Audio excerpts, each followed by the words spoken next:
Subscribe करें हमारे YouTube channel साधना gold को और पाएं वीडियोस सबसे पहले। बेल आइकन दबाना ना भूलें। पति पत्नी का जो रिश्ता है, जैसे आपके पास बाइक है और उसमें 2 पहिया है, उसमें से एक पहिया अगर खराब हो गया तो क्या बाइक चलेगा? नहीं। उसी प्रकार दोनों में से एक खराब निकले तो जिंदगी बर्बाद है, गृहस्थ आश्रम नहीं चलेगी। इसीलिए झगड़ा मत करिए सबसे पहले तो। और दोनों में लड़ाई हुआ, 4 दिन हो गया, दोनों एक दूसरे से बात नहीं कर रहे हैं। भोजन बनाती है और पेपर में लिख दिया भोजन तैयार है, भूख लगी हो तो आ जाना, रख दिया।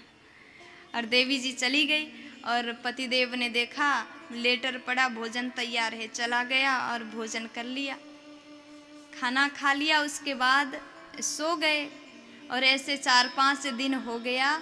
और उसके बाद एक दिन पति ने कहा, मुंह से नहीं कहा, लेटर में लिखा, मैसेज देना पड़ता है, ज़रूरी बात हो तो करना ही पड़ता है, लेकिन इतने दिन तक एक दूसरे से बात नहीं हो रहा था।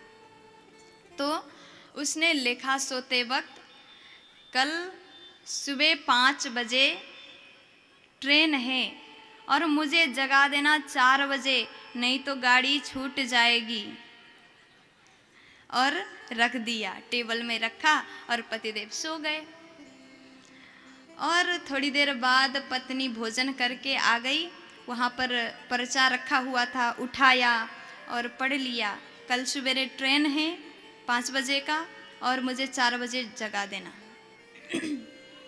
तो कल हो गया, पतिदेव सो रहे थे।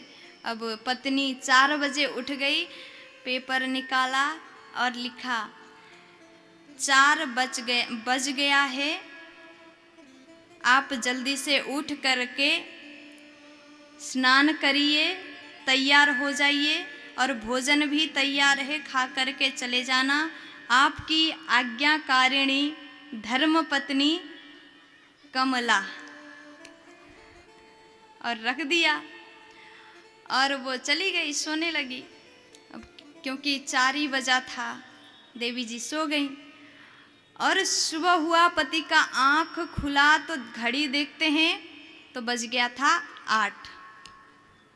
और गए, अब बोलना तो नहीं था, अब क्या किया जाए, बहुत क्रोध आ रहा है, जैसा लग रहा है अभी, बोलो ना जी। और गए और आंख दिखा करके कहने लगे इशारे से, क्यों नहीं जगाया, 8 बज गया है। तो पत्नी को हंसी आ गया, अब रोक लेती, अगर हंसी तो फंसी। अब पत्नी धीरे से चली गई और सोच रही थी कैसे बताऊं इनको, तो फिर से आ गई वापस। कहा आप सो रहे थे तो तकिया के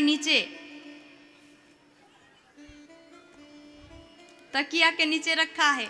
पति चला गया और तकिया उठाया, वहाँ पर्चा था, लिखा था 4 बज गया, भोजन कर लेना, सब तैयार है, 5 बजने वाला है, नहीं तो गाड़ी छूट जाएगी, आपकी आज्ञाकारिणी धर्मपत्नी कमला। तो पतिदेव ने जैसे देखा, सोचने लगा ऐसे तो नहीं चलेगा, अब कब तक बात नहीं करेंगे। और फिर से वो सहेली आ गई, उसको पता चल गया, सहेली को सब बताती थी वो, और उसको पता चल गया, कहने लगी वो सत्संग हो रहा है, वहाँ जाकर के अगर सुनोगे तो सुधर जाओगे, गृहस्थ जीवन तुम्हारा सफल रहेगा, नहीं तो रोज के झगड़ा से तुम्हारा ही नुकसान है। और दोनों ही पति पत्नी सत्संग में चले गए।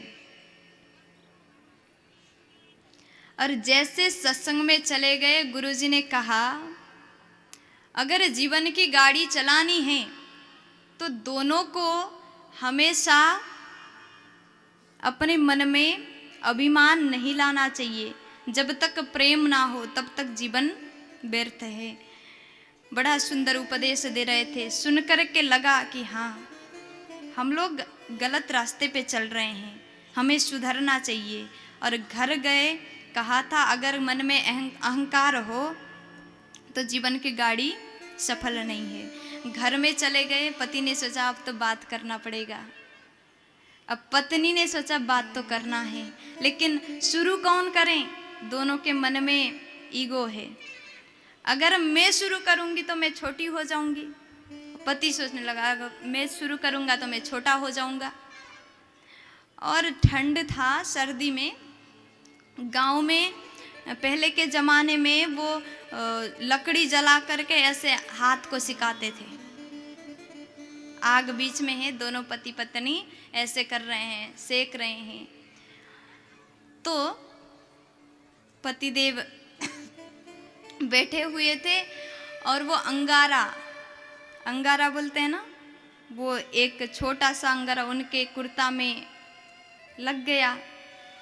और पत्नी ने देखा, पहले के ज़माने में वो धोती कुर्ता पहनते थे, जीन्स नहीं पहनते थे। तो जैसे धोती में वो लग गया, धीरे धीरे तेजी से जलने लगा। पत्नी को पता है अगर बता दूं तो मैं छोटी हो जाऊंगी, फिर पहले मुझसे शुरू होगा बातचीत, अब क्या करूं? तो आपका स्वभाव तो आपको पता ही है। तो उस माता ने, पतिदेव इधर थे तो इधर देखा, ऐसे इधर की ओर मुंह किया और कहने लगी किसी का कुर्ता जले तो मैं क्या करूं, किसी का धोती जले तो मुझे क्या करना। तो पति ने जैसे सुना चारों ओर देखने लगा, यहाँ तो कुर्ता धोती वाला कोई नहीं है। और नजर नीचे की ओर गया तो धोती जल रहा था और जल्दी जल्दी से कैसे कैसे करके आग को बुझा दिया। और जा कर के सोच रहा है अब तो बोलना पड़ेगा, इसी के कारण बच गया, नहीं तो आज खुद ही जल जाता। प्यार से बोलो। अब पतिदेव गए और कहा देवी जी आई एम सॉरी। कभी भी झगड़ा हो समझ जाइए, ये तो बहुत जिद्दी हैं। माताओं के स्वभाव को तो सब जानते हैं, बात नहीं करेंगी, आपको ही सॉरी बोलना पड़ेगा, बोल दीजिए ना। इसलिए इस जीवन को सही तरीके से चलाना हो तो ईगो नहीं होना चाहिए।